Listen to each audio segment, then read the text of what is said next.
ఆయన సన్నిధిలో మరి సంతోషంగా సమాజంగా కూడుకొని సంఘంతో పాటు ఆనందించి కృపరించాడు. కుటుంబాలతో పాటు కలిసి ఆయన సన్నిధిని అలాగే సంతోషించడానికి దేవుడు మంచి అవకాశాలు ఈ నూతన సంవత్సరంలో అనుగ్రహించిన విధానం బట్టి దేవునికి ఘనత మమ ప్రభావాలు యుగములు కలుగును గాక.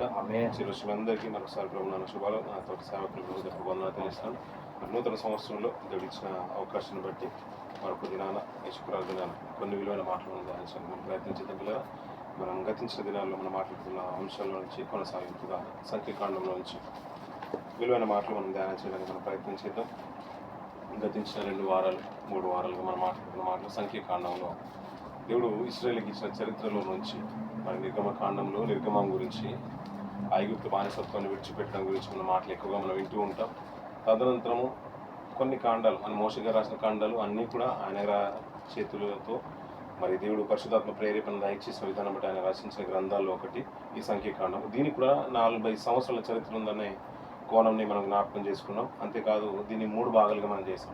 మొదటి భాగము 1వ అధ్యాయం నుంచి 9వ అధ్యాయం వరకు, 2వ భాగము 10వ అధ్యాయం నుంచి 33 వరకు, 3వ భాగము 34 నుంచి 36 వరకు. ఈ మొదటి భాగాన్ని మనం ఏమన్నామంటే సీనాయి పర్వతాన్ని విడిచిపెట్టడం అంటే వారు చేరింది ఐగుప్తు అరణ్యం అంటే అరణ్య మార్గం వస్తూ ఆ కానాను యాత్రలో సముద్రం దాటిన తర్వాత అరణ్యం వస్తూ వారు దిగింది సీనాయి పర్వతం దగ్గర.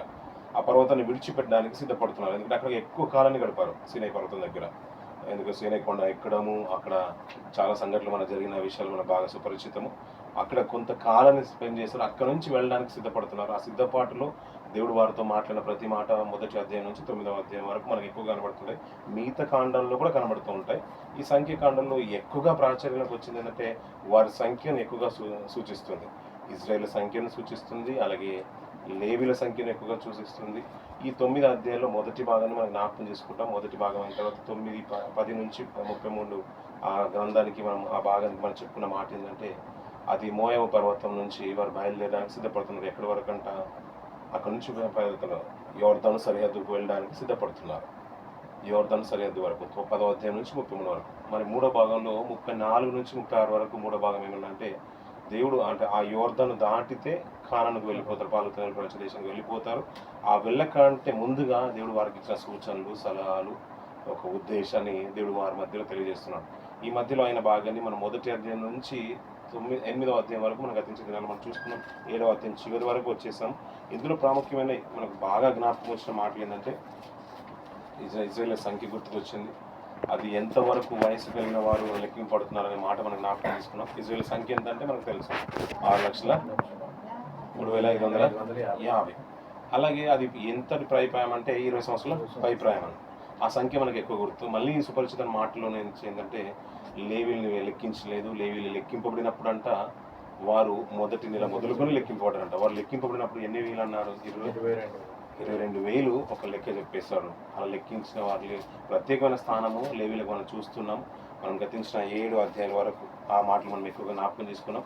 అలాగే వారు ఏ భాగంలో దిగాలి, ఏ రీతిగా నిలబడాలి, మరి ఏ భాగాల్లో ఏ గోత్రం వారు ఉండాలి, వారితో సమానంగా వారి సరిహద్దులో ఎవరు ఉండాలి, వారికంటే ముందు ఆ ప్రత్యక్ష గుడారము చుట్టూ ప్రత్యేకమైన ఈ లేవీల్లో నుంచి గెర్షోను, కహాతు, మెరారీలు వారి గోత్రికులు ఉండాలి. ఈ తూర్పు అవగాహన ప్రత్యేకంగా కహాతు కుటుంబం నుంచి వచ్చిన అమ్రాము సంతతిలో వచ్చిన యకెబేదు సంతానం, 2 సంతానంలో వచ్చిన మిరియాము, అహరోను, మోషే గారు. ఈ అహరోను, మోషే గారి గోత్రికులు అంటే ఆ కుటుంబానికి ఒక ప్రధానమైన పాత్ర మనకు ఎక్కువగా కనబడుతుంది. ప్రార్థన యాచకత్వం ఆరోగ్య కుటుంబాలది కాబట్టి మోషే గారు ప్రధానుడు కాబట్టి, అతడు సాత్వికుడు కాబట్టి, వారిని ప్రత్యేకంగా అతను ఎన్నుకున్న రక్షకుడు కాబట్టి వారిని తూర్పు భాగంలో పెట్టినట్టుగా మనకు కనబడుతుంది. చుట్టూ లేవీలు ఉన్నారు, దాని తర్వాత మిగతా 12 గోత్రాలు ఉన్నాయి. వీటన్నింటి సరిహద్దులు మనం జ్ఞాపకం చేసుకున్నాము. సంఖ్య వచ్చింది. ఇలా మాట్లాడుతూ ప్రతిష్ఠిత కనిపించింది. లేవి పరిచర్య చేయాలంటే ఏ సంవత్సరం నుంచి ప్రారంభించాలంటే 30 సంవత్సరం నుంచి అన్నాడు. పరిచర్య చేయడానికి 30 సంవత్సరాలు అన్నాడు. ఎంతకాలం వరకు చేయాలంటే 57. అంటే పరిచర్య ఎంతకాలము? 20 సంవత్సరాలు. మనం ఈ రోజున్న ప్రణాళిక ఏంటంటే అంటే అది కొత్త నిబంధన సూచించే కాలం ఏంటంటే ప్రతికాలం అంతా కూడా ఆయన సేవ చేసినా సరిపోదు. కానీ ప్రభు అయిన యేసు ప్రారంభించింది కూడా 30వ సంవత్సరం ఏటనే ధర్మశాస్త్రం నెరవేర్పుల భాగంగా. అలాగే 50వ ఏట పరిచర్యను ముగించేయాల్సింది. తర్వాత చేయొద్దంటే వారి సలహాలు, సూచనలు పరిచర్యకి ఇవ్వాలంట. కానీ యాజకత్వం చేయడానికి వీలు లేదనే ఒక ధర్మశాస్త్రంలో ఆజ్ఞ కనబడుతుంది. మనం ఈ రోజుల్లో ఏంటంటే రిటైర్ అయిన తర్వాత దేవుని పరిస్థితికి వచ్చేవాళ్ళని మనం ఎక్కువగా చూస్తున్నాం. కానీ ఆ రోజున్న మాట ఏంటంటే ధర్మశాస్త్రం అనుకున్న మాట ఇజ్రాయేలుకున్న కట్టడం 30 ఏట ప్రారంభించాలి, 50 సంవత్సరం వరకు చేయాలి. కానీ ఈ రోజున్న ఏంటంటే మన బాల్యం నుంచే దేవుని పనిలో ఉండాలి, పరిచర్యలో ఉండాలి. అది తుద శ్వాస మట్టుకు ఉండాలి. ఎందుకంటే దానికి కారణము, ఆధారము ఆదిమ సంఘము. వయసుతో మిళితం లేదు. అది బ్రతుకుల మనకు చనిపో వరకు ఉన్న సేవకులే మనకు నిదర్శనం కొత్త నిబంధనల ప్రకారం. ఇలా మాట్లాడుకుంటూ వెళ్తూ ఉంటే మనకి 7వ అధ్యాయం వరకు మనకు కొన్ని విషయాలు మనం జ్ఞాపకం చేసుకున్నాం. 6వ అధ్యాయంలో కూడా కొన్ని వచ్చిన మాటలు మనకు తెలుసు. నాజీరు చేయబడిన పురుషులు ద్రాక్షరసం కానీ, అది స్త్రీయే కానీ పురుషులే కానీ, నాజీరు చేయబడిన వారు ద్రాక్షరసం కానీ మద్యం కానీ తాగకూడదు, బొచ్చు కత్తిరించకూడదు, సమాధుల కార్యక్రమం కానీ ఇలాంటి కార్యక్రమాలకు వెళ్ళడానికి వీలు లేదు. మళ్ళీ అతను దీవించే విధానం చెప్తుండే. యాజకుడు పరిచర్య చేసినప్పుడంట సమాజాన్ని, ఇజ్రాయేల్ని దీవించే విధానం గొప్పగా మాట్లాడుతుంటాడు చివరి భాగంలో. 7వ అధ్యాయంకి వచ్చేసరికి వెళ్ళి పరిచర్య చేసే వారికి అక్కడ కొన్ని గూడు బండ్లు కనబడ్డాయి. 6 గూడు బండ్లు, మరి 12 ఎడ్లు కనబడుతున్నాయి. వారు ఎందుకు వారికి ఇస్తున్నారంటే ఇజ్రాయేల్ వారు మోయాల్సిన విధానము, వారికి ఆ సామాగ్రి, ప్రత్యక్ష గుడారాన్ని తీసుకెళ్లాల్సిన సామాగ్రిని మోయడానికి. కానీ కాహతులకు కొన్ని భాగాల్లో మాట్లాడుతున్న మాట ఏంటంటే కాహతుల వరకు ఇవ్వలేదంట, ఆ బండ్లను వారికి ఇవ్వలేదు అన్నాడు. ఎందుకంటే వారు భుజముల మీదనే మోయాలంటాడు 9వ అధ్యాయంలో, 9వ వచనంలో. ఇలా చివరికి వచ్చిన తర్వాత మనము ప్రత్యక్ష గుడారంలో దేవుడు మోషే దాన్ని నిలబెట్టిన తర్వాత, దాన్ని కాపాడిన తర్వాత మొట్టమొదటిసారిగా ప్రత్యక్ష గుడారంలో మాట్లాడిన సందర్భాన్ని ఆ చివరి భాగంలో మనం 90వ వచనంలో మనం చూసాం. ఆ కేరేవుల మధ్య మోషే గారితో దేవుడు ముఖాముఖిగా మాట్లాడిన సందర్భాన్ని, దేవుని యొక్క మాట మోషే గారు విన్నట్టుగా మనం చూస్తున్నాం. ఆ సందర్భంలో ఈ 8వ అధ్యాయం నుంచి మనం చూసినట్లయితే ఈరోజు ఆ భాగంలో ఇక్కడ కొన్ని విలువైన మాటలు మనకు కనబడుతున్నాయి. మన ప్రత్యక్ష గుడారం నుంచి మాట్లాడుకున్నప్పుడు మనకు నిర్గమకాండంలో కొన్ని భాగాలు కనబడుతుంటాయి, లేవి కాండంలో కనబడుతుంటాయి, సంఖ్యాకాండంలో కూడా కొన్ని కనబడుతుంటాయి. నిర్గమకాండంలో సూచించే స్థలాలు, లేవి కాండంలో చెప్పిన మాటలు, అలాగే ఈ సంఖ్యాకాండంలో చెప్పిన మాటను బట్టి యెహోవా ఎట్లు చెప్పానో అట్లే చేసిన అంటాడు. ఆ విధముగానే చేసిన మోసేయాలని మాటలు ఎక్కువగా మనం వింటూ ఉంటాం. ఈ ప్రత్యక్ష గుడారంలో మనకి ఎక్కువగా కనిపించే పరికరాలు ఏంటంటే, మన చుట్టూ ప్రత్యక్ష గుడారానికి వెళ్తున్నప్పుడు అంట మొట్టమొదటి ద్వారం, తూర్పు ద్వారం నుంచి వెళ్తున్నప్పుడు అంట మనకు కనిపించేది బలిపీఠం అంటాడు. బలిపీఠం కనబడుతుంది. బలిపీఠం తర్వాత గంగాలం కనబడుతుంది. ఎక్కడికి వెళ్ళడానికి ముందు, మందిరంలోకి వెళ్ళకంటే ముందు, ఆ పరిశుద్ధమైన స్థలంలోకి వెళ్ళకంటే ముందు ఆ గంగాలంలో చేతులు కడుకుని యాజకుడు వెళ్ళేవాడు. ఆ ద్వారం గుండా మందిరంలోకి వెళ్తున్నప్పుడు అంట పరిశుద్ధమైన స్థలము, తర్వాత లోపల ఉండే భాగం అతి పరిశుద్ధమైన స్థలము. ఈ పరిశుద్ధ స్థలంలో ఉండేవి 3 పరికరాలు ప్రాముఖ్యంగా కనబడుతూ ఉంటాయి. పరిశుద్ధ స్థలంలో 3 పరికరాలు కనబడుతుంటాయి. ఏమేమి ఉంటాయి మనకు? ధూపవేదిక, సన్నిధి బల్ల రొట్టె, దీపవృక్షం. ఈ దీపవృక్షాన్ని గురించి ఈ 8వ అధ్యాయంలో మనకు మొదటి భాగం కనబడుతుంది. ఆ దీపవృక్షం ఎలా ఉండాలి, వెలిగించినప్పుడు ఎక్కడ కనిపించాలో ఆ మాట చెప్తున్నా చూడండి పిల్లల. మాట కూడా చూసుకుని ముందుకు వెళ్దాం. మొదటి 2 వచనాలు చూద్దాం. యెహోవా మోషేకి ఎలా సెలవిచ్చెను, నీవు అహరోనుతో నీవు దీపమును వెలిగించినప్పుడు ఆ 7 దీపముల వెలుగు దీపవృక్షమునకు ముందు పడినట్లు వాటిని వెలిగింపవలెనని చెప్పమనెను. సరిపోతుంది పిల్లరా. ఇక్కడ అంటే వెలుగు అనేది కొన్ని సందర్భాలు చూడండి పిల్లరా. అందుకనే ఈ రోజుల్లో స్టడీ రూమ్స్లో కానీ, స్కూల్స్లో కానీ, కాలేజీలో కానీ అందుకనే 2 లైట్లు ఉంటాయి, ట్యూబ్ లైట్లు కానీ. అంటే ఒక షాడో ఇక్కడ పెడితే ఇటు పక్క పడుతుందనే ఉద్దేశం ఉంటుంది. అందుకని 2 ట్యూబ్ లైట్లు కనబడుతుంటాయి రూమ్లలో కానీ, బెడ్రూమ్లలో కానీ. ఇంకా ఎక్కువగా చెప్పాలంటే స్కూల్స్ ఆవరణలో కాంపౌండ్లో ప్రత్యేకంగా డిజైన్ చేస్తారు దాన్ని. 2 ఉండాలి లైట్లు. ఎందుకంటే ఒకటే ఉంటే ఆ నీడ అనేది ఎదురుగా పడుతుందని, అందుకని దాన్ని రానివ్వరు. ఈ దీపవృక్షాన్ని కూడా వెలిగించినప్పుడు అంట అది వెలుగు ముందు పడేటట్టు ఉండాలంట. అది నీడ దానిపైన రావద్దు. ఆ డైరెక్షన్ అనేది ప్రత్యేకంగా చెప్తున్నాడు. మళ్ళీ దాన్ని డిజైన్ చేసే విధానం కూడా నకీషీ పని అంటాడు. కొన్ని మన ఇంటీరియర్ డిజైన్ చూస్తూ ఉంటాం. డోర్స్ మీద కానీ, ఫాల్ సీలింగ్లో ఉన్న జిఆర్సీ వర్క్ కానీ, ఎక్స్టర్నల్గా ఉండే క్లాడింగ్ల మీద కూడా ఉండే డిజైన్ ఈ మధ్య విల్లాలో కానీ, మనం ప్యాలెస్లో కానీ, కొన్ని మాల్స్లో కానీ మనం చూస్తూ ఉంటాం. అలాగే ఆ దీపవృక్షం కూడా అంతలా డిజైన్ చేయబడిన దీపవృక్షం అది. అదే దీపవృక్షము అలాంటి కొలతలతో సంబంధించింది బంగారు దీపవృక్షము సొలొమోను దేవుని మందిరంలో కూడా మనకు కనబడుతూ ఉంటుంది. ఇది చెప్తూ కింది భాగాన్ని మాట్లాడుతుంటే మాట పిల్లల కొన్ని మాటలు 5 నుంచి 12 వరకు కొన్ని చూసినట్లయితే ఇక్కడ పవిత్రత గురించి చెప్తుంటాడు. లేవీల గురించి, లేవీలను ప్రత్యేకించి వారిని పవిత్రపరచము. వారిని ఎలా మాట్లాడుతున్నట్టు వారిని పవిత్రపరచుటకు నువ్వు వారికి చేయవలసింది ఏమనగా వారి మీద పాప పరిహారార్థ జలమును ప్రోక్షించుము అంటున్నాడు. అలా ప్రోక్షించి వారిని ప్రతిష్ఠితపరుస్తాడు, అంటే ప్రతిష్ఠించేస్తాడు. మీరు పరిచర్యగా ఇక నుంచి ఇది పరిశుద్ధమైంది. ఎందుకంటే ఇక నుంచి జరగాలి, ఆరాధనలు జరగాలి, యాజకత్వం జరగాలి, బలులు జరగాలి, పూజలు జరగాలి, ఈ నైవేద్యాలు జరగాలి. అందుకని లేవీలు ప్రతిష్ఠిస్తారు. వాళ్ళలో లేవీలు అనగానే మనకు 4 భాగాలు గుర్తుకు రావాలి. 4 భాగాలు గుర్తుకు రావాలి. ఎందుకంటే వాళ్ళ 3 కుమారులైనా 4 భాగాలు గుర్తుకు రావాలి. యాజకత్వం చేసే వాళ్ళు అహరోను సంతతి ఉంది, ఒక భాగం అయిపోయింది. మిగతాది మెరారి, కహాతు, గెర్షను. ఈ మందిర ఉపకరణాలు వారి మీద ఉంది. కహాతీలు మాత్రం పరిశుద్ధమైన స్థలాన్ని మాత్రమే వారు విప్పడము తీసుకోవడం వారి బాధ్యత. మిగతాదంతా కూడా చూడాల్సిన బాధ్యత, జాగ్రత్త కాపాల్సింది యాజకత్వము. ఇదంతా కూడా చూడాల్సింది ఆరోను సంతతి వారు. అందుకని 4 భావాలు గుర్తుకు రావాలి. మిగతా లేవీల్ని, ఆ 3 లేవీల్ని, గెర్షోను, కహాత, మెరారీని ప్రతిష్ఠిస్తున్నారు మోషే గారు. ఆ సందర్భాన్ని తెలియజేస్తూ కిందికి 13 నుంచి కొన్ని మాట చూడండి పిల్లలు. అహరోను ఎదుటను అతని కుమారుల ఎదుటను లేవీలను నిలవబెట్టి యెహోవాకు ప్రతిష్టార్పణంగా వారిని అర్పింపవలను. ఇక్కడ నుంచి లేవీలు నా వారై ఉంటారు, వారిని నేను సమర్పించుకున్నా, వారిని నేను స్వీకరిస్తాను. మొదటి నాది, వారికి పుట్టే తొలిచూలు ప్రతిదీ కూడా లేవీల్లో నుంచి నేను తీసుకున్న మాట మళ్ళీ ప్రస్తావన ఇక్కడ కనబడుతుంది. అందుకనే ఇక్కడ మాట ఇది చూడండి పిల్లలు, కిందికి 14 చివరి భాగంలో లేవీలు నా వారై ఉందరు, తర్వాత నీవు వారిని పవిత్రపరిచి ప్రతిష్టాత్మకంగా వారిని అర్పించినప్పుడు లేవీలు ప్రత్యక్ష గుడారంలో సేవ చేయుటకి లోపలికి వెళ్ళవచ్చును. వారు ప్రతిష్ఠించిన వరకు అదే సందర్భము ఈ రోజుల్లో మనకు చాలా మట్టుకు కనబడుతుంది. ఈ యాజకత్వం చేసేవారికి, సేవకులకు కానీ మన ఆర్డినేషన్ అనే సెరమనీ గురించి మనం ఎక్కువగా వింటూ ఉంటాం. ఆర్డినేషన్ ఇచ్చేది కూడా మందిరంలో పరిచయం చేయాలంటే అది కావాలనే కాన్సెప్ట్ ఆ రోజున్న ఆ ధర్మశాస్త్రం అనుకూలంగా తీసుకొచ్చింది. అది పారంపర్యంగా అది కొనసాగుతూ వస్తుంది. ఇలా మాట్లాడుకుంటూ కింది కొన్ని మాట్లాడుతున్నాడు పిల్లరా. ప్రథమ సంతతిని అంతరిని ప్రతిగా వారిని నేను తీసుకొని ఉన్నాను అనే మాట ఈ సేవ నిత్యము వారిని అభిషేకించినంతా కూడా ఈ 8వ అధ్యాయం చివరి భాగం అంతా కూడా మనకు కనబడుతుంది పిల్లరా. ఇక్కడ చివరిగా 25వ వచనం చూడండి. 24, 25వ వచనంలో 25 ఏండ్లు మొదలుకొని పైప్రాయం గల ప్రతివాడును ప్రత్యక్ష గుడారం యొక్క సేవలో పని చేయటకు రావాలి. ఇప్పుడు అదే మాట మాట్లాడుతుంది. లేవీలకు మళ్ళీ ఒకసారి చెప్తున్న మాట ఏంటంటే, ఇంత వయసు వచ్చిన తర్వాత లేవీలకు ప్రత్యక్ష గుడారంలో పని చేయడానికి రావాలి. సేవ చేయడానికి మాత్రం ఎన్ని సంవత్సరాలు అన్నాడు? 30 సంవత్సరాలు కావాలన్నాడు. కానీ ఎంత ఏట వరకు రావాలంటే అయితే ఊరకుండవలను కాపాడుటకు పరిచయ చేయవలనే గాని పని చేయవలదు.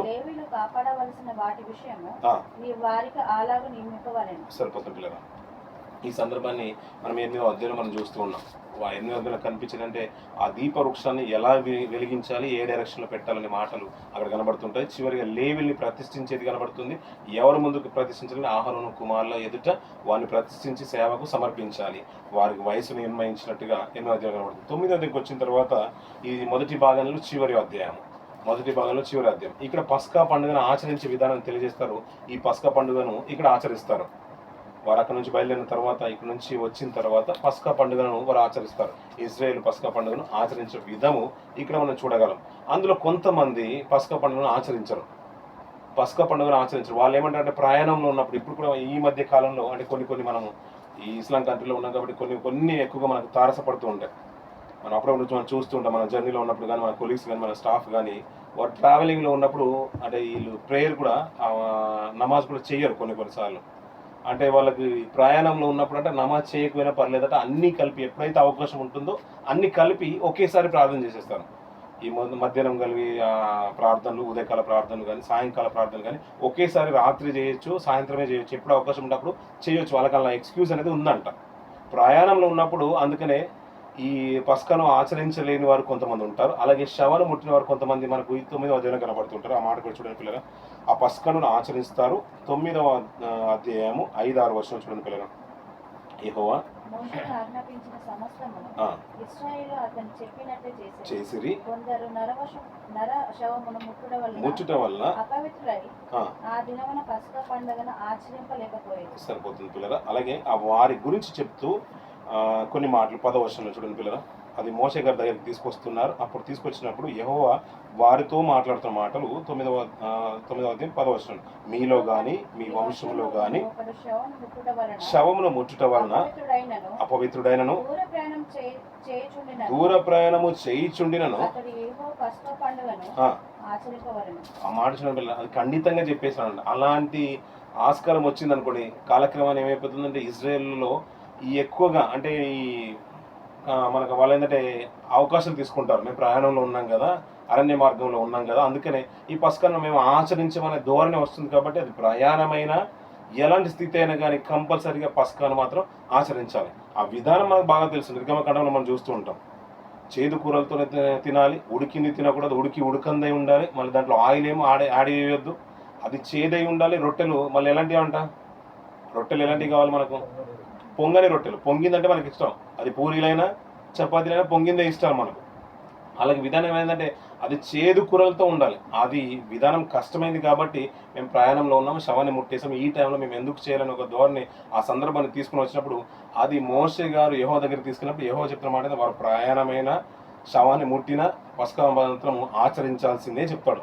ఇలా చెప్పిన దాంట్లో మరి ఏ రీతిగా తినాలి, ఏ విధంగా తినకూడదు అనే ప్రశ్న తీసుకొచ్చి 14 వరకు మా సందర్భం కనబడుతుంది. ఎలాంటి ప్రయాణమైనా ప్రార్థన మాత్రం మానొద్దు, శవాన్ని ముట్టినా కానీ పస్కా పండుగ ఆచరించడం మాత్రం మానొద్దు అనే సందర్భాన్ని ఇక్కడ కనబడుతుంది. 15 నుంచి 23 వరకు మనకు కనిపించే మాట ఏంటంటే ఈ సాక్ష్యపు మందిరం అంటాడు. అదే మన ప్రత్యక్ష గుడారం ఉన్న సందర్భం, మరో పేరే సాక్ష్యపు మందిరం. ఆ సాక్ష్యపు మందిరము ఎలా ఉండబోతుందనే మాట మనకు బాగా తెలుసు, మనం ఎన్నోసార్లు విన్నాం కాబట్టి అది నిలిచే సందర్భం.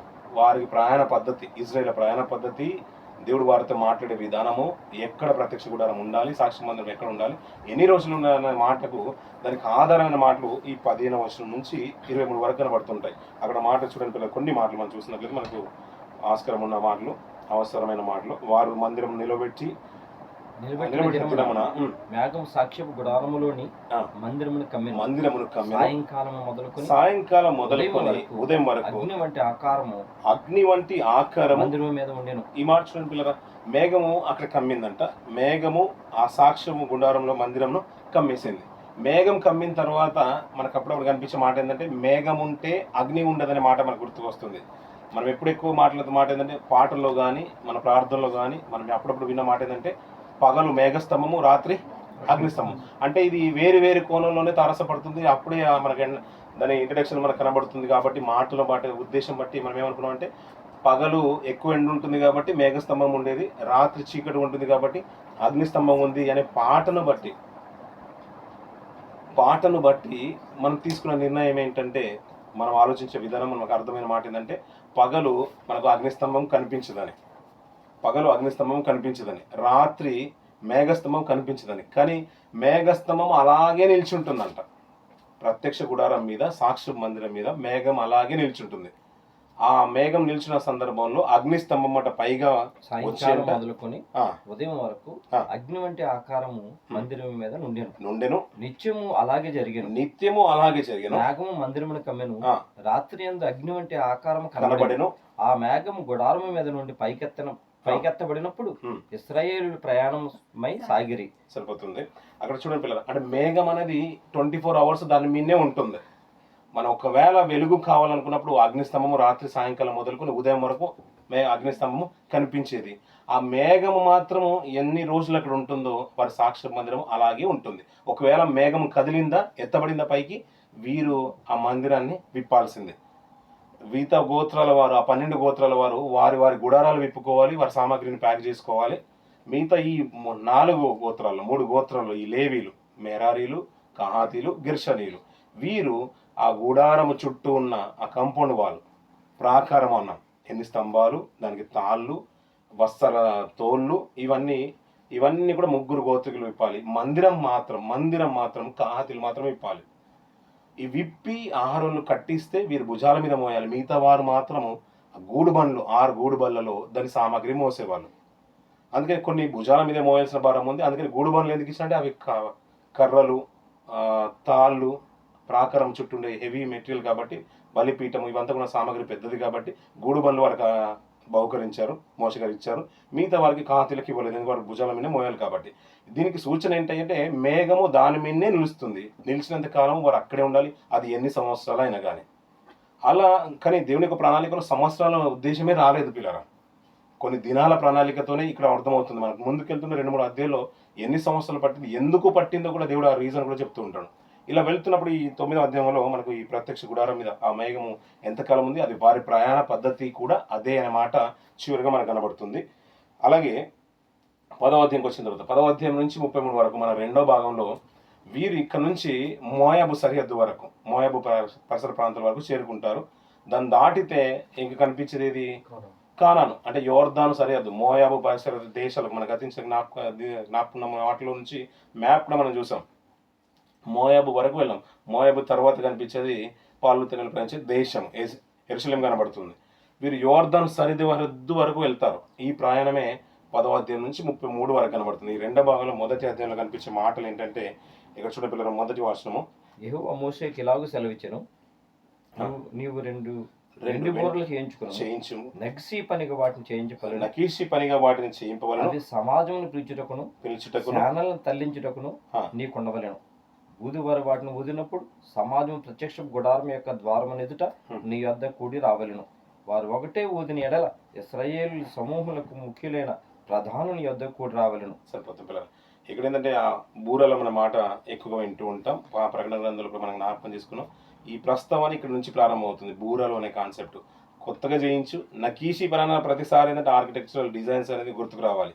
మన బెడ్లు చూసినా, సోఫాలు చూసినా పక్కన ఆ వుడ్ మీద కార్పెంటరీ వర్క్ కనబడుతుంది, చూసారు పిల్లలు. అలాగే ఆ బూరలు కూడా అలాంటి డిజైన్తోనే చేయించు. బూరలు వెండి బూరలతో చేయించు. మనం అప్పుడప్పుడు అంటాం, ఒక 30 మంది ఉన్నామంటే మైక్ లేకపోతే మనం మాట్లాడం. మన మైక్ కంపల్సరీ అందరికి రీచ్ అవ్వం. 6 లక్షల ఎంతన్నా మనం కాల్బలం వరది 6 లక్షల 3,000 ఇంత మట్టి కాల్బలము అన్నాం. స్త్రీలు లేరు దాంట్లో, పిల్లలు లేరు, వృద్ధులు లేరు, ఇంకా మిశ్రిత జనం కూడా ఉంది. వారు కూడా మనకి నెక్స్ట్ అధ్యాయంలో మనకు తారసపడతారు. వీరందరికీ వినిపించాలంటే మోషే గారి వాయిస్ అంతగా రీచ్ అవ్వదు. అందుకనే వారు కూడా ఏంటంటే నువ్వు బూరలు చేయించు. ఆ బూర ఊదినప్పుడు ఏంటంటే వారు అలర్ట్ అయిపోవాలి, రమ్మన్నప్పుడు రావాలి. దానికి సైన్స్ చెప్తున్నాడు, 2 బూరలు ఊదాలా, 2 సౌండ్ చేయాలా, 1 సౌండ్ చేయాలా. వీరందరూ కూడా పెద్దల దగ్గరికి పోగవాలి. ఇక్కడ నుంచి మనకు పెద్దలు కనబడుతూ ఉంటారు. ఇంతమంది మరి 4 లక్షల జనాన్ని మెయింటైన్ చేయడం కష్టం కాబట్టి కొంతమంది పెద్దలు కూడా కనబడుతుంటారు. 70 మంది మనుషులు పెద్దలు ఏర్పాటు చేస్తారు. వారి ప్రస్తావన కూడా రాను రాను రోజుల్లో మనకి ఈ అధ్యాయాలు కనబడుతూ ఉంటుంది. ఈ బూరలు ఎందుకంటే మోషే గారు ఆ సైన్స్ సూచనలు, మనం బయలుదేరాలి, నిలబడాలి, ఈ సూచనల కొరకు ఈ బూరల ప్రస్తావన మనకు అక్కడ 10వ వచనం వరకు మనకు కనబడుతుంది. 11 నుంచి మనకు కొన్ని మాటలు ఏంటంటే వారి ప్రయాణ పద్ధతి గురించి మళ్ళీ చెప్తుంటాడు.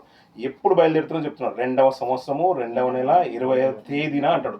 సాక్ష్యపు మందిరము మీద నుండి మేఘము సాక్ష్యపు మందిరం నుండి పైకి ఎత్తబడిందంట. ఏ రోజు మనం వచ్చారన్నమాట అక్కడికి సంఖ్యాకాండంలో 2వ సంవత్సరము 1వ నెల 1వ తేదీ, అంతే కదండి. మళ్ళీ చూద్దాం అన్నమాట.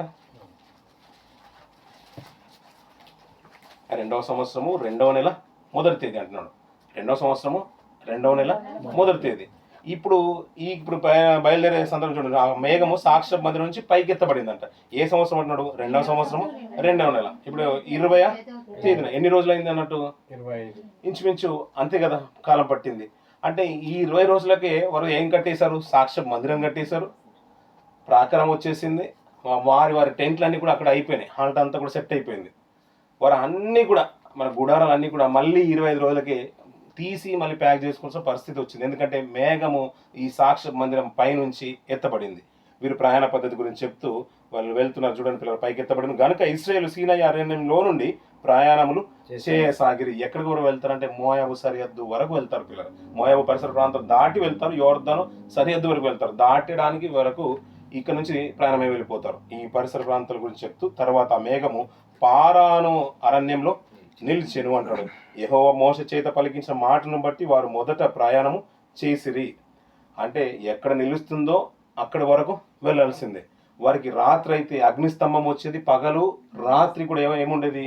మేఘము వారి ముందు నడిచేది. అందుకనే మేఘములోను ఆ నీళ్లలోనూ బాప్తిసం తీసుకున్న మాట ప్రస్తావన మనకు ఎప్పుడు కనబడుతుంది. మనకు పౌలు గారు కూడా అదే ప్రస్తావన హెచ్చరించి మరీ చెప్తూ ఉంటాడు. అంటే మేఘము ప్రతిసారి వాడికి తోడుగా కనబడుతూ ఉంటుంది. ఇలా మాట్లాడుతూ కిందికి విప్పబడే పరిస్థితులు చెప్తూ ఉంటారు. మందిరం విప్పబడినప్పుడు గెర్షోనులు మెరాయిలు మందిరము మోయిచూ సాగిరి. కిందికి అన్ని చెప్తూ 21వ వచనం, కహాతీయులు పరిశుద్ధమైన వాటిని మోయిచూ సాగిరి, అందరూ వచ్చులోగా వారు మందిరంను నిలవబెట్టిరి. వీళ్ళకి లేవీలకు ఉన్న బాధ్యత చూడండి పిల్లలు. మళ్ళీ వేరే పని చేసేది ఏం లేదు. వాళ్ళు లేవీలు మాత్రం మందిరము, సాక్ష్యపు గుడారము, వారికి కావాల్సిన సామాగ్రి విప్పాలి, మోయాలి, తీసుకెళ్ళి మళ్ళీ యథావిధి స్థానంలో మేఘం నిలిచిన స్థానంలో మందిరాన్ని పాతి పెట్టాలి. ఈ రీతిగా ప్రతిదీ ఆ పిల్లలు లేసి ఆ పాగులు నాటి దానికి తాళ్ళు కట్టి గుడారాన్ని పెట్టి దాని చుట్టూ ప్రాకారం కట్టి మళ్ళీ సముద్ర వస్త్ర తోళ్ళు దానికి కావాల్సిన పరికరాలు అన్నీ కూడా ఏర్పాటు చేసిన తర్వాత యాజకత్వం మాత్రమే ఆహారం సంతతి వారు చేసేవారు. ఇలా మాట్లాడుతున్నాం. మోషే గారు బ్రతుకున్నంత కాలం ప్రత్యేకంగా చెప్పాలంటే ఈ అతి పరిశుద్ధమైన స్థలంలోకి మోషే గారే వెళ్ళినట్టుగా కనబడుతూ ఉంటుంది అంతకాలం. ఇలా వెళుతూ కిందికి మనం చూసినట్లయితే ఈ మేఘం అంట ఈ 33, 34 అంటాడు. యెహోవా నిబంధన మందస్సును వారు ముందుకు సాగెను. వారు తాము దిగిన స్థలం నుండి సాగినప్పుడు యెహోవా మేఘము పగటి వేళ వారి మీద ఉండెను అంటాడు. ఇలా కొన్ని మాటలు మాట్లాడుతూ చివరి వరకు 10 చివరిలో 35. ఆ మందసము సాగినప్పుడు మోషే, యెహోవా లెమ్ము, నీ శత్రువులు చెదిరిపోదురు గాక. నిన్ను ద్వేషించు వారిని ఎదుట నుండి పారిపోతురు గాక అనెను. అది నిలిచినప్పుడు అతడు యెహోవా ఇశ్రాయేలు వేవేల మధ్యకు మరలా రమ్మనెను. సరిపోతుంది పిల్లలు. ఈ సందర్భాన్ని మనం 10వ అధ్యాయంలో మనం కనబడుతుంది. 10వ అధ్యాయంలో ప్రయాణం కనబడుతుంది. ఎక్కువగా ప్రయాణం అవుతున్నారు వారు. తీసుకున్న మందసము అలాగే ఇవన్నీ కూడా పరికరాలను కూడా తిరిగి ప్యాక్ చేసుకొని మళ్ళీ పారాను అరణ్యం వరకు ప్రయాణం కనబడుతుంది. వారితో పాటు దేవుని రమ్మంటున్నారు, మాతో పాటు ఉండు, నీ సన్నిధి మాకు తోడుగా ఉండాలనే ప్రస్తావన మోషే గారి ప్రార్థనతో కనబడుతుంది. దాంతో ముగుస్తుంది 10వ అధ్యాయం. 11వ అధ్యాయంలో ఇక్కడ నుంచి ఒక వింతైన కోరిక, ఇశ్రాయేలు చెదిరిపోయే స్థితి, అంటే వారి యొక్క ఆలోచన విధానం చెదిరిపోయే స్థితిగతులు మనకు కనబడుతుంటాయి. జనులు ఆయాసమును గూర్చి సనుగుచుండగా అది యెహోవాకు వినబడిన అంటున్నాడు. అందులో జనులు ఏమైపోయారంటే ఈ ప్రయాణ మార్గంలో ఆయాసం వచ్చేసిందంట, సనుగులు వచ్చేసాయి. అలా వస్తున్నప్పుడు అంటే ఇది యెహోవాకు వినబడెను. యెహోవా అగ్ని వారిలో రగులుకొని పాలెంలో నొక కోనను దహింపసాగెను. జనులు మోషకు మొరపెట్టగా మోషే యెహోవాను వేడుకున్నప్పుడు అగ్ని చల్లారెను. యెహోవా అగ్ని వారిలో రగులుకొనినందున ఆ చోటికి తబేరా అని పేరు పెట్టెను అంటున్నాడు. అంటే సనుగులు అనేది ఇజ్రాయేల్ సమాజంలో వచ్చేసాయి. ఒకప్పుడు వారి మొరలు అనే మాట మనకు ఎక్కువగా అనిపించింది. కాలక్రమంలో ఏమైపోయిందంటే అంత సెట్ అయిపోయినాక ఎలా ఉంటుంది, విధానాలు మారుతున్నాయి వాళ్ళ ఇద్దరు ఉద్దేశాల్లో. మందిరం వచ్చేసింది, ప్రయాణం సిద్ధానం వచ్చేసింది, నాయకుడు ఉన్నాడు, అన్నీ జరుగుతున్నాయి, సనుగులు వచ్చేసాయి. అదేట వానికి వినబడిందంట. మొరలు తక్కువగా వినబడతాయేమో కానీ సనుగులు మాత్రం తొందరగా వినబడతాయి. అందరికి కూడా అలాగే ఉంటుంది కదా పిల్లరా. ఇది వినబడినప్పుడంట దేవుని యొక్క కోపము రగులుకున్నట్టు ఒక సైడ్, ఒక కొన ప్రారంభమైపోయింది, రగులుకుందంట. మళ్ళీ వారందరూ వచ్చి మోషకు మొరపెట్టినప్పుడు అంటే మోషే గారు దేవునికి మొరపెడుతుంటే అది చల్లారిపోయినట్టు కనబడుతుంది. ఇక్కడ 4వ వచనం నుంచి కొన్ని మాటలు మనకి ఎక్కడి వరకు కనబడుతుందంటే ఈ మన్నా ప్రస్థానం వరకు 15వ వచనం వరకు ఒక ప్రస్తావన, కొత్త ప్రస్తావన ఇజ్రాయేల్కి ఇంట్రడ్యూస్ అవుతుంది. అది నేను తెలియజేస్తున్నా చూడండి పిల్లరా. వారి మధ్యన ఉన్నాము మిశ్రిత జనము మాంసాపేక్ష అధికముగా కనపరచగా ఇశ్రాయేలీయులను మరలా ఏడ్చి ఎవరు మాంసం పెట్టెదరు? ఐగుప్తులో మేము ఉచితముగా తినిన చేపలను, కీరకాయలను, దోసకాయలను, కూరాకులను, ఉల్లిపాయలను, తెల్లగడ్డలను జ్ఞాపకం వచ్చుచున్నవి. ఇప్పుడు మా ప్రాణం సొమ్మశీలను. ఈ మన్నా కాక మా కన్నులు ఎదుట మరేమీ లేదని చెప్తున్నారు. అంతవరకు గతించిన దినాల్లో మన లాస్ట్ ఇయర్ న్యూ ఇయర్కి అనుకుంటున్నాను, అంతకుముందు ఒక సేవకులు వచ్చారు. ఆయన అంటే మాట్లాడుతున్న మాటలు బట్టి ఏంటంటే కొన్ని దేశాలు ఉన్నాయంట, పూర్ కంట్రీస్. నేను మధ్యలో ఒక ప్రస్తావనకు తీసుకొచ్చిన కొన్ని గెయినీ పరిసర ప్రాంతాలు, ఇథియోపియా సమీప ప్రాంతాలు, సౌత్ ఆఫ్రికా పరిసర ప్రాంతాల్లో కొన్ని చాలా పూర్ కంట్రీస్. అతనికి ఇంకా ఎకనామిక్ సిస్టమ్ కూడా అంత డెవలప్ అవ్వలేదు. అక్కడ ఏమీ లేదు, పాపులేషన్ కూడా చాలా తక్కువ, ఇండస్ట్రియల్ ఏరియా అనేది అది బొత్తిగా లేదు. చాలా పరిశుద్ధమైన వాతావరణం కనబడుతుంది. అంటే ఎలాంటి పొల్యూషన్ అనేది లేదు అక్కడ. ఇండస్ట్రీ లేదు కాబట్టి మిషనరీస్ లేవు, వెహికల్స్ లేవు, ఏమీ లేవు. ఆ సరిహద్దు కూడా, ఆకాశం కూడా చాలా కిందికి కనబడుతుందంట. కిందికి ఉంటుంది, పైన వర్షం ఎప్పుడు ఉంటుంది. వారికి స్నానం ఏంటంటే వర్షం పడితే స్నానం చేస్తారంట. అదే కల్చర్. ఇక్కడ నుంచి వెళ్ళిన వారు చెప్తుంటే ఆశ్చర్యం అనిపించింది అన్నమాట. ప్రతిది కూడా రోడ్డు పక్కన అరటి పళ్ళు రావడం, దాన్ని తీసుకొని తినడం. ఒకవేళ మనకు యాపిల్ తినాలనుకుంటే ఈ అరటి పళ్ళు తెచ్చుకొని రోడ్డు పక్కన పెట్టుకొని దీన్ని అమ్మిన దానితో మళ్ళీ యాపిల్ తెచ్చుకునే వాళ్ళని. అలాగే ఉంది కల్చర్. స్నానం అనే విధానమే వారికి తెలియదంట. దాని పక్కన ఉన్న కొన్ని కంట్రీస్ ఏంటంటే వారికి నిజంగా దేవుడు అనే విషయమే తెలియదంట. వారికి ఎలా తినాలనే మాట వచ్చినప్పుడంట వారు ఏ దేవుడికి ప్రార్థన చేస్తున్నారో కూడా తెలియదంట. అలా మొరపెట్టినప్పుడు దేవుడు నేటికి మన్నాను కురిపిస్తున్నాడంట. అదొక తెలియని ఆహారము వారు పూజిస్తున్నారంట. లాస్ట్ ఇయర్ మనకు వచ్చిన సేవకులు అన్న మాట, అది నిజమైన మాట. నిజంగా అంటే వారి మొరలు దేవుడు నిజంగా వింటాడంటే కొన్ని ఆధారాలు చూడండి పిల్లరా. మనం అప్పుడప్పుడు వింటూ ఉంటాం, స్వస్థతలు ఆగిపోయాయి అనే మాట మనం వింటూ ఉంటాం, అనేక మంది మాట వింటూ ఉంటాం. ఇజ్రాయేళ్లలో గతించిన సండే మన రోజున న్యూ ఇయర్ రోజు విన్నాం. అంటే దేవుని ఆశీర్వాదాలు ఎలా ఉండబోతాయి అనేది నేటికి ఇజ్రాయేల్లో ఆశీర్వదింపబడిన విధానం మనకు తెలుసు, బాగా తెలుసు. ఇదే కొద్దిగా ముందుకు వెళ్తుంటే తర్వాత అధ్యాయంలో వారు వేగు చుడ్డానికి వెళ్ళిపోయిన తర్వాత ఆ ద్రాక్ష గలను అంజరపు గలను తీసుకొస్తుంటే ఇద్దరు మోసుకొని వస్తారంట. అంటే మనం తినేది ఎట్లా ఉంటుంది, చిన్న ప్యాక్లో మనం తీసుకొని వస్తున్నాం. ఒక గల ఎంత ఉంటుంది, వాళ్ళు ఇద్దరు తీసుకొని వచ్చేంత గల అది అంత పెద్దది ఉంటుందంట. ఆ పండ్ల గల అంతది మోసుకొని వస్తుంటే ఆశీర్వాదం ఎలా ఉంటుంది అంటే దేవుడు ఆశీర్వదించితే ఎలా ఉంటుంది.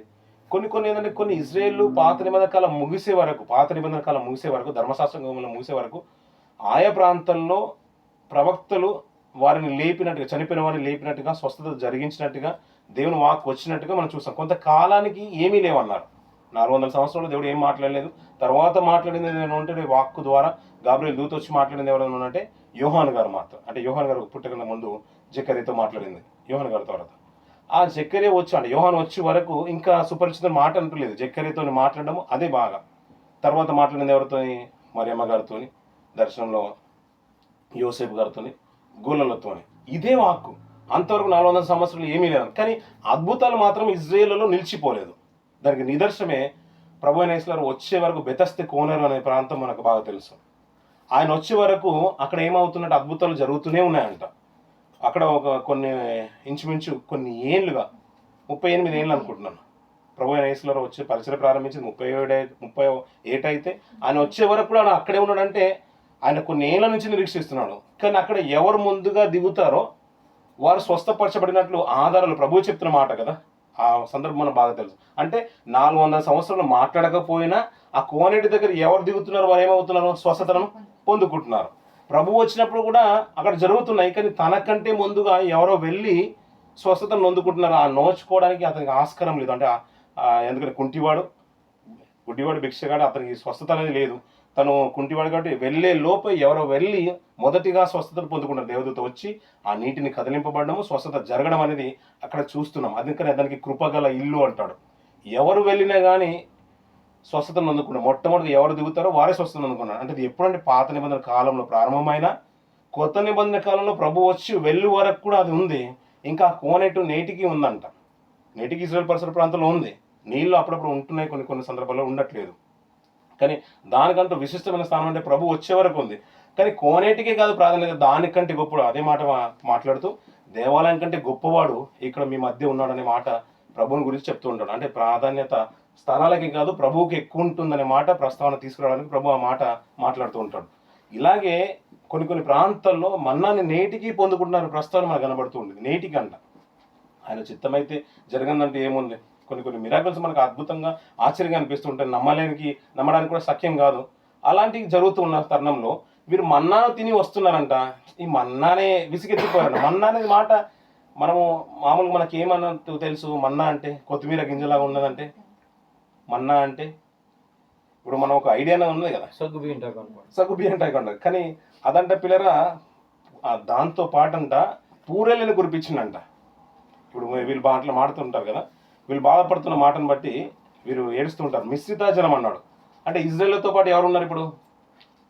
మిశ్రిత జనం అంటే ఏమన్నా అన్యజనులు ఉన్నారు. ఈ మాట వారితో పాటు గతించిన దినాలకు మనం జ్ఞాపకం తీసుకున్నాం. ఇజ్రాయేలే కాదు అరణ్య మార్గం వస్తుంది, ఐగుప్తుని విడిచిపెట్టి వస్తుంది. ఇజ్రాయేలే కాదు ఎవరున్నారు వారితో పాటు అన్యజనంగం కూడా ఉన్నదని చెప్పడానికి ఇదొక మాట ఆధారం. అయితే నిర్గమకాండంలో ఇంకొక మాట కూడా ఉంటుంది. ఆ మాట కూడా చూడండి పిల్లరా. నిర్గమకాండం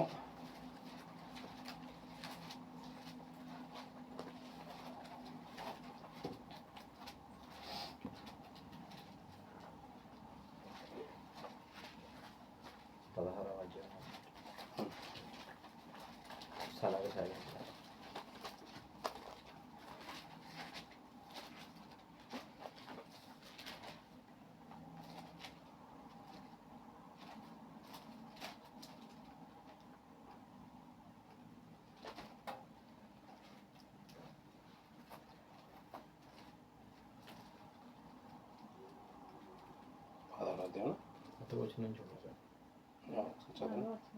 తర్వాత ఇశ్రాయేలు సమాజం అంతయును ఏలుము నుండి ప్రయాణమైపోయి వారి ఐగుప్తు దేశం నుండి బయలుదేరి 2వ నెల 15వ దినమున ఏలుమునకు సెనాయికి మధ్యన ఉన్న సీనారణ్యంలోకి వచ్చి ఆ అరణ్యంలో ఇశ్రాయేలు సమాజం అంతయు మూసి ఆహారంలో సైనికను ఇశ్రాయేలు మేము మాంసం వండుకొని కొండల యొద్ద కూర్చుని తృప్తిగా ఆహారం తిన్నప్పుడు యెహోవా చేతి వారిని ఎలా చావకపోతే ఈ సర్వ సమాజం ఆకలి చేత చంపుటకు ఈ అరణ్యంలోకి మమ్మల్ని అక్కడ నుండి తోడుకొచ్చెత్తరని వారు తనగా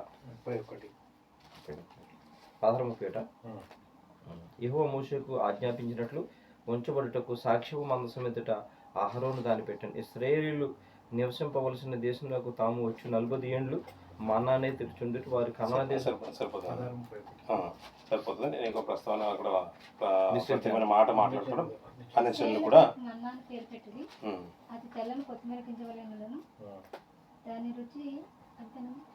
సరిపోతుంది. మిశ్రిత జనం గురించి సందర్భం నేను తెలియజేస్తాను. ఒక విషయం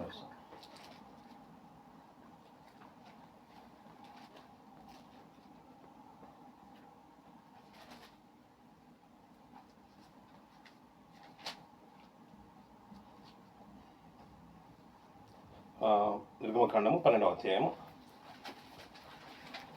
37వ వచనం నుంచి ఆ మాటలు ప్రస్తావన కనబడుతుంది.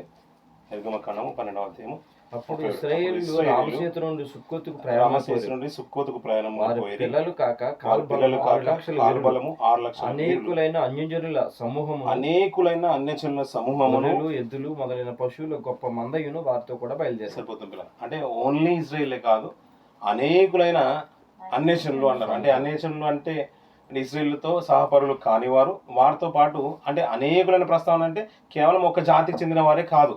అందుకనే అక్కడ మిశ్రిత జనం అంటున్నాడు. మిశ్రిత జనం మాట ఏంటంటే అంత మనం అందరు కూడా వీళ్ళు ఎవరెవరు ఉన్నారంటే అందరూ కంబైన్ ఉన్నారు. ఒక నేషనాలిటీ మాత్రమే కాదు, వారితో పాటు అన్ని కంట్రీస్లో వరల్డ్ వైజ్లో ఉన్న అన్ని కంట్రీలకు సంబంధించిన వారు జనం ఏ రీతిగా అయితే ఇక్కడ ఉన్నారో ఆ రీతిగానే ఇజ్రాయేలుతో పాటు అరణ్య మార్గంలో సాగిన వాళ్ళు మిశ్రిత జనం కూడా ఉంది. అనేకులైన జనం. అప్పటికే రూలింగ్ ఎవరిది ఉందంటే ఐగుప్తుది ఎక్కువగా ఉంది. యోసేపు గారి సందర్భం మనం బాగా రావాలి. ప్రపంచమంతటా కరువు ఉంది. ప్రపంచమంతటా కరువు ఉంటే ఐగుప్తులోనే ధాన్యం ఉందని ఇజ్రాయేలు సహా వినికి యాకోబు తన వారిని పంపిస్తున్నాడు. ఏ దేశం వారు వచ్చినా వారికి ట్యాక్స్ పేయింగ్ అనేది అప్పుడు యోసేపు గారి కాలంలోనే ఉంది.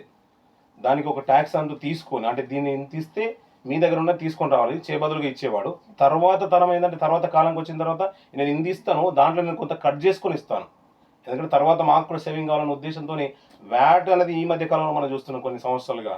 అది అప్పటి నుంచే అమల్లోకి వచ్చింది. అంటే దేశాల్లో ఏంటంటే అలా కరువు వచ్చినప్పుడు ఏంటంటే చాలా మట్టుకు ఐగుప్తులో స్థిరపడిన వారు ఎక్కువ కనబడుతుంటారు. అందుకని వీరు కూడా యోసేపు నెరగని రాజు వచ్చిన తర్వాత ఇజ్రాయేల్ మీద ప్రభావం ఎక్కువైపోయింది. కానీ వీరు వీరు దాసులుగా మారిపోయారు.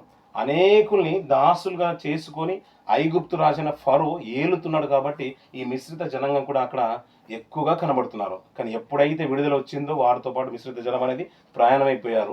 ఇలా మిశ్రిత జనం ఏమైపోయిందంటే మనం చూడండి పిల్లలు, మనం నిష్టగా ఉన్న రోజు, అలాగే ఇస్లాం సోదరులు ఫాస్టింగ్లో ఉన్న రోజు మిగతా అందరూ కూడా ఆ ఫాస్టింగ్ బ్రేక్ చేస్తూ ఇష్టం ఉన్నది తిన్నారు అనుకోండి, ఎలా ఉంటుంది?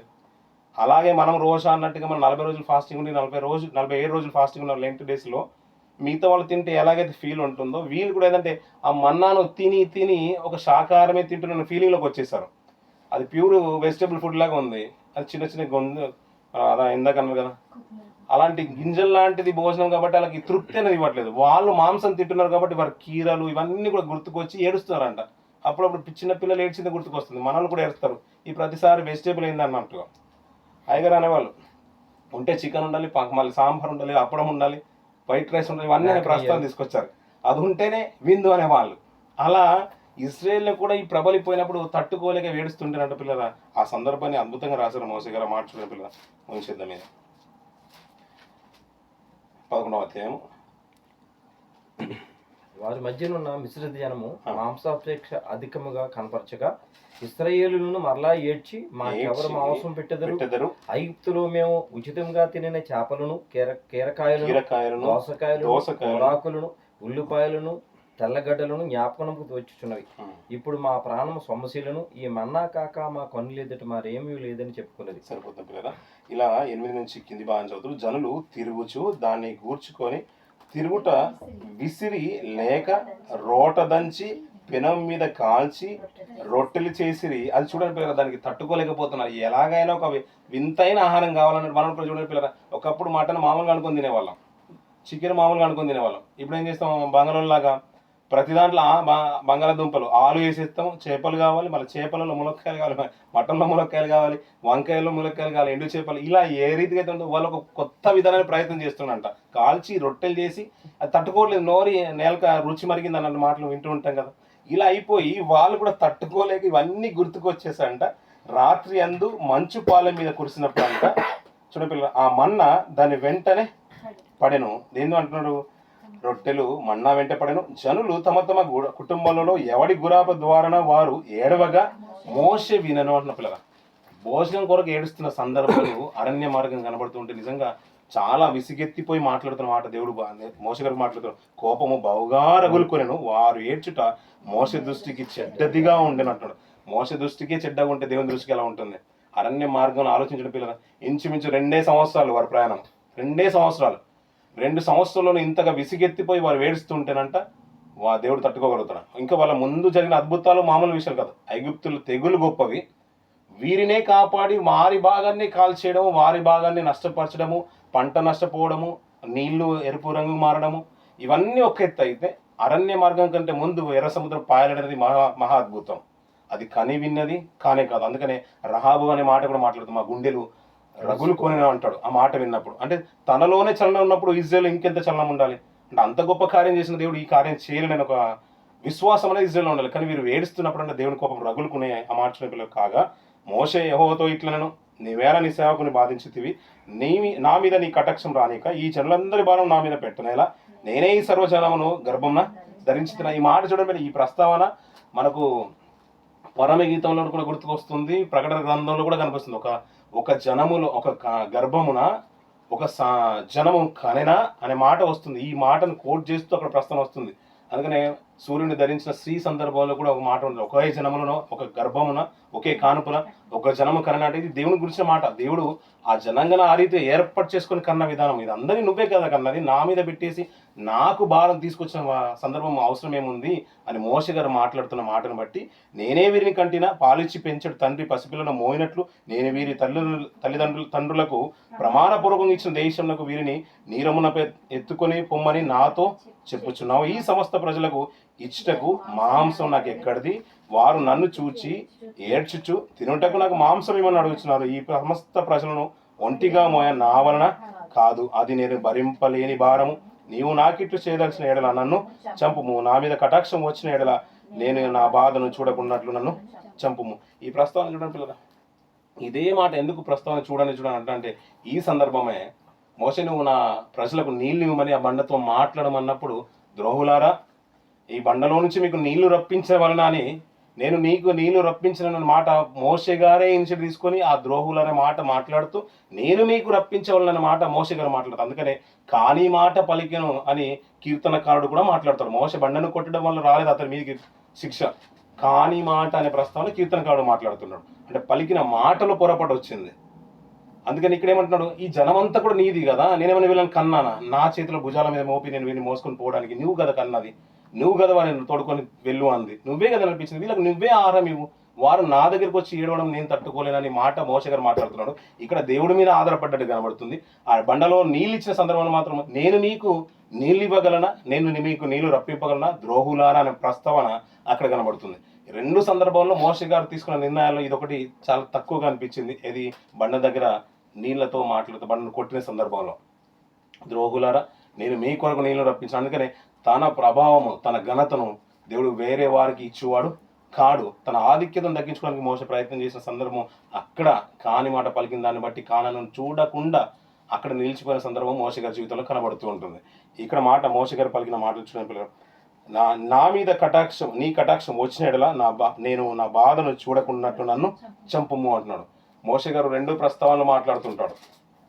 ఒకవేళ నీ ప్రజలను సంహరించితివా అది బాగోదు, ఐగుప్తులు ఏమనుకుంటారు, నీ ప్రజల్ని నేను అరణ్య మార్గంలో చంపితున్న మాట వస్తుంది. అందుకని అప్పుడు ధర్మశాస్త్రంలో నీ గ్రంథంలో నుంచి నా పేరును తుడుపు పెట్టుమనే ప్రస్తావన అక్కడ కనబడుతుంది.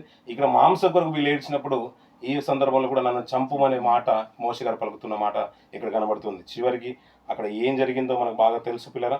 అప్పుడు మోషేతో ఇట్లను అప్పుడు ఇగో మోషేతో ఇట్లను జనులకు పెద్దలనియు అధిపతులనియు నీ వెరిగిన ఇశ్రాయేల్ పెద్దలలో నుండి 70 మంది మనుషులను నా యొద్దకు పోగు చేసి ప్రత్యక్ష గుడారమునకు వారిని తోడుకొని రమ్ము, అక్కడ వారు నీతో కూడా నీలో పడవ. ఇక్కడ మనుషులు 70 మందిని తన పెద్దల్ని ఏర్పాటు చేస్తారు. అంటే ఇందాక అధ్యయనం అన్నాం కదా, తర్వాత 70 మంది వస్తున్నారు. అలాగే మాంసం గురించి చెప్తూ రేపటికి దినాన మాంసం వారు తింటారు, ఎంతకాలం తింటారో అది కూడా ఒక నెల దినం వరకు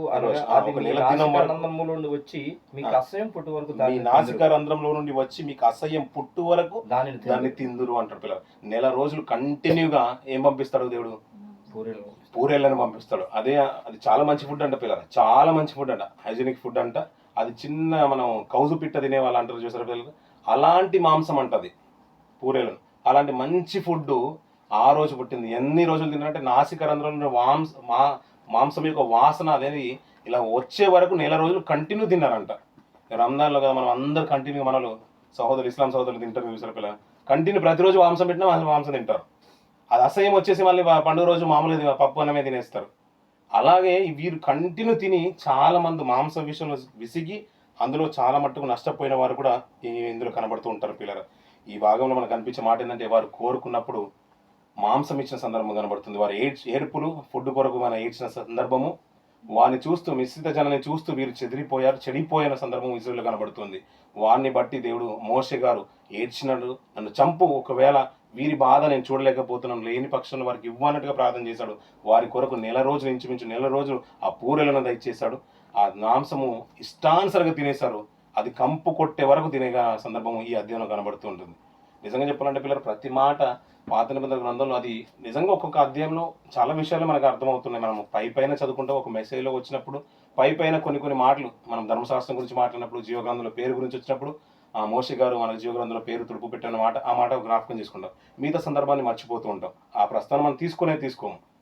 మన్నా గురించి వచ్చినప్పుడు మన్నా దగ్గరికి వెళ్ళిపోతున్నాం, పస్కా వచ్చినప్పుడు పస్కా దగ్గరికి వెళ్ళిపోతున్నాం. ఇలా ఒక అధ్యాయాన్ని మాట్లాడుతున్నప్పుడు కొన్ని కొత్త విషయాలు ప్రతిసారి మనకు కొత్తగానే ఉంటుంది. చాలా రోజుల తర్వాత మళ్ళీ సంఖ్యాకాండం నుంచి వెళ్తుండే ప్రతి మాట నిజంగానే ఆశ్చర్యం అనిపిస్తుంది. అంటే ఆ ప్రస్తావన ఎందుకు మన్న వచ్చింది, మనకి నీ ఆహారం లేదు కాబట్టి మన్న వచ్చింది, అది సరిపోతుంది తినడానికి. మరి ఎందుకు మాంసం వచ్చిందంటే వారు మిశ్రిత జనాన్ని చూసి బాధపడినప్పుడు మాంసం ఇవ్వాల్సిన పరిస్థితి వచ్చింది. కానీ దేవుడు మాంసం ఇవ్వాలనుకోలేదు, మన్నానే ఇవ్వాలనుకున్నాడు. అది దేవదూతల ఆహారం అన్నాడు. అలాంటి ఆహారం తిని కూడా వారు చనిపోయారంట. ఎందుకంటే వారి యొక్క ఉద్దేశాలు బాగాలేవు. ఆ సందర్భానికి వచ్చిన తర్వాత వీళ్ళు మాంసం కావాలన్నప్పుడు మాంసాన్ని కూడా ఇచ్చాడంట. అంటే దేవుడు ఏంటంటే అరణ్య మార్గం నడిపించడానికి ఎర్ర సముద్రాన్ని పాయలు చేసి అరణ్య మార్గంలో నడిపించగలుగుతాడు. వారికి ఆధారంగా వారి పక్షాన వారి మధ్యలో ఉండడానికి సాక్ష్యపు మందిరం గుండా వారితో మాట్లాడగలుగుతాడు. వారికి మన్నాని ఇవ్వగలుగుతాడు ఆకాశం నుంచి. అంతేకాదు సముద్రంలో నుంచి, ఆ తుఫాన్లోంచి వారికి పూరేలను కూడా, మాంసాన్ని కూడా దేవుడు ఇవ్వగలుగుతాడు. అంటే దేవునికి అసాధ్యమైనది ఏది లేదు. అది ఎలాంటి స్థితిలో అయినా కానీ సమస్తాన్ని ఇవ్వగల సమర్థుడు ఆయన. మాట ప్రతి అధ్యాయాన్ని బట్టి కూడా మనం మాట్లాడుకోవడానికి ఆస్కారం ఉందని నిజంగా ఆలోచిస్తుంటే మనకు ఆశ్చర్యం అనిపిస్తుంది. రానున్న రోజుల్లో విలువైన మాటలు మనం ఇంకా మాట్లాడుకోవడానికి మనం ప్రయత్నం చేద్దాం. ఈ కొద్ది మాటలు నా ఆత్మీయ జీవితానికి దోహదపడాలని, తోడుగా ఉండాలని కోరుకుంటూ నేను మాటలు ముగిస్తాను. దేవుడి మాటలు దీవించి ఆశ్రయించిన గాక. ఆమేన్.